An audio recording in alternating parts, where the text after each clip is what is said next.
downstream indirect, what we would call subsidising, it does take place, or can take place. Those documents, is there any objection? There is no objection. Question number 6, the Honourable Maryan Street. Thank you, Mr. Speaker. My question is to the Minister of Trade and asks, what parts or functions of Pharmac does he consider to be tradable in the Trans-Pacific Partnership negotiations? Speaker. The Honourable Peter Dunn. Mr. Speaker, on behalf of the Minister, I note that in a recent speech the Minister of Trade said explicitly that we are not about to negotiate our public health system in any trade negotiation. The fundamentals of Pharmac are not up for negotiation in the TPP. The Honourable Maryan Street. Supplementary, Mr. Speaker. How does he intend to protect the interests of sick New Zealanders against the demands of pharmaceutical companies in the TPP negotiations? The Honourable Peter Dunn. Mr. Speaker, the government's position is quite clear. The fundamentals are not up for negotiation. The government accepts that the role of Pharmac has been a constructive one. I think there's a bipartisan agreement about that, and we are not seeing or seeking any changes to the Pharmac model in these negotiations or in any other discussions. The Honourable Maryan Street. Thank you, Mr. Speaker. In the light of that answer, what risks are currently presented to Pharmac and its structures and functions by the TPP negotiations? The Honourable Peter Dunn.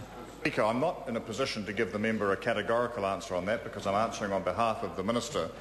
But the point is that the New Zealand government's position is that it's not about to enter into any diminution of the fundamentals of the Pharmac model in any discussions that are taking place. And if I can respond to the interjection, there is a negotiating process underway.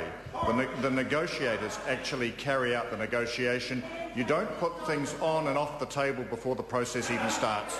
The Honourable Maryan Street. Order. I want to hear the Honourable Maryan Street. Supplementary. Does he consider that the concessions that Australia made in the Australia-US FTA to allow representatives of the pharmaceutical industry more say over domestic decisions and processes to be an acceptable trade-off in the case of Pharmac?